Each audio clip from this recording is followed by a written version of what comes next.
नमस्कार जय जगन्नाथ। आज बनवा छुई आलूर बेसर किंतु आपण प्रथम जमी बनाऊे तार टेस्ट पूरा अलग प्रकार आउ स्वाद निश्चिंत भल पाइबे। आउ रेसिपीटा प्रथम शेष जाए देखूँ। स्वागत कर देसी फूड कोर्ट ओडिशा को। तो ये मुझे छुई आपड़ जब छुई आलू बेसर कि जेकोसी रेसिपी बनाऊँ छुईर ऊपर स्किन टाक भलसे माने बाहर करने जमी कषापण हेनी कि आलू नहीं कम मु छुईर भाग टे अधिका रखी। तो आपण हिसाब से आप छुई आलूर परिमाण कम अधिका करें। ये मुझे बड़ चमच 2 चमच रिफाइन तेल नहीं आप चाहिए सोरष तेल भी बनई पारे। जो छुई आलू काटिकी रखी तेल आम पकई नवा। तो ये हाई फ्लेम रे 1 मिनिट छुई आलू को भाजी नेबा भलसे।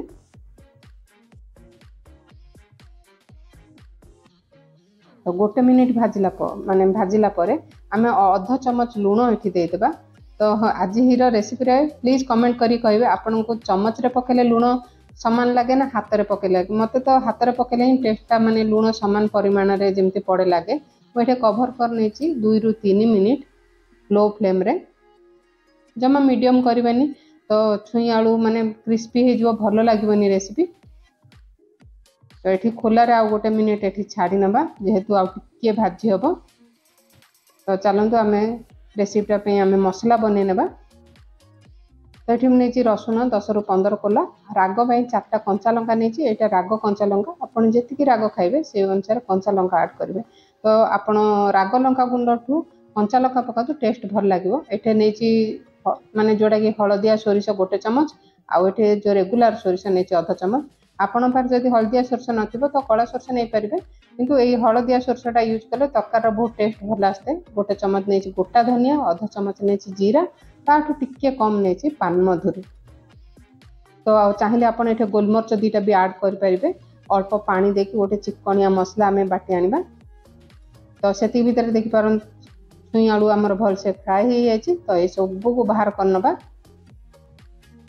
मुझे एक्स्ट्रा तेल नहीं सेम तेल रे मुझे 2टा सुखिला लंका। तो 1 चमच देती पंचफुटन। जदि आज पंचफुटन स्मेल पसंद नहीं तो आप खाली जीरा सोरिष भी छुंक दे पारे। तो ये फुटन भल से फुटीगला। तो ये अल्प हेंगु देती। तो मो रेसिपी आपण मैंने कौटू कौटू देखुं प्लीज कमेंट करी कहे। ये नहीं गोटे बड़ पियाज को छोट छोट काटिकी नहीं।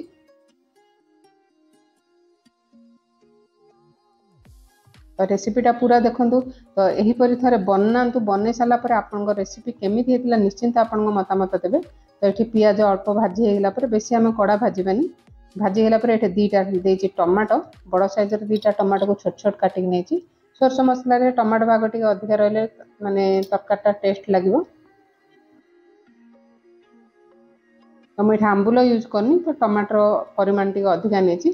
तो ये स्वाद अनुसार लुण देदेबा। छुई आलू आम भाजिला बेले अल्प लुण देचे चाहिए लुण ऐड करने।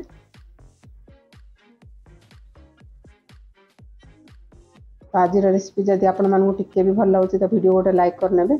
ये 2 मिनिट लो फ्लेम रे मु कवर करनी। टमाटा ये सॉफ्ट होगा मुझे गैस हीट हाई करनी। चैनल रे नुआ थिले चैनल को सब्सक्राइब करने को जमारू भूलें। आदि भिडटी भल लगुच आप फैमिली फ्रेंड्स सहित भिडटी को निश्चिंत शेयर करूँ। ये देती काश्मीर रेड चिली पाउडर 1 चमच। ये हलदी गुंड देती 1 चमच। तो भल से गोले नेबा।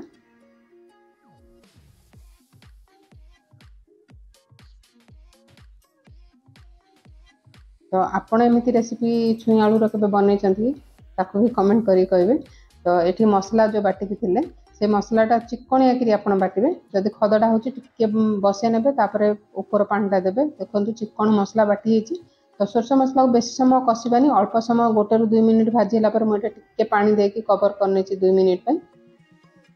तो देखिए साइड रू तेल भल से छाड़ीगला। ये फ्रेश भुसुंगा पत्र किसी देती आपन को जदि छुंकर भी आपड़ दे पारे। तो थे आपमती ऊपर दिंतु भुसुंगा पत्र स्मेलटा बहुत बढ़िया आसो। तो जो भाजिकी रखी थी आलू आ छुई के ये पकई नवा।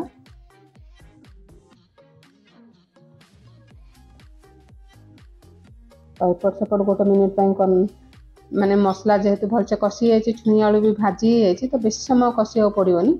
ये 2 मिनिट आम कवर करनबा। तो सतरे बहुत ही बढ़िया बास्ना सहित टेस्ट तरकार टेस्ट बहुत ही बढ़िया होता। तो देखो केते सुंदर माने तरकारीटा देखले खाइबाकू मन हम।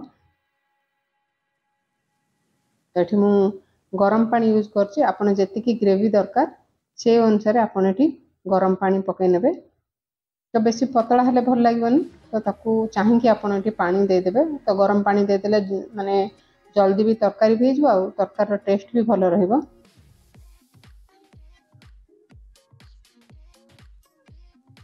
भल से गोले नेबा। एठी आउ 3 रु 4 मिनिट आमे तो 3 रु 4 मिनिट एठी लो फ्लेम रे कवर कर नेबा। तो आउ जेतिकी सिझी नथिबो एठी छुई आलू भल से सिझी जिवो। तो जेतिकी दरकार ग्रेवी एठी ठीक ग्रेवी माने कमी आसिलानी। तो एठी गैस रे एटा आमे बंद कर नेबा।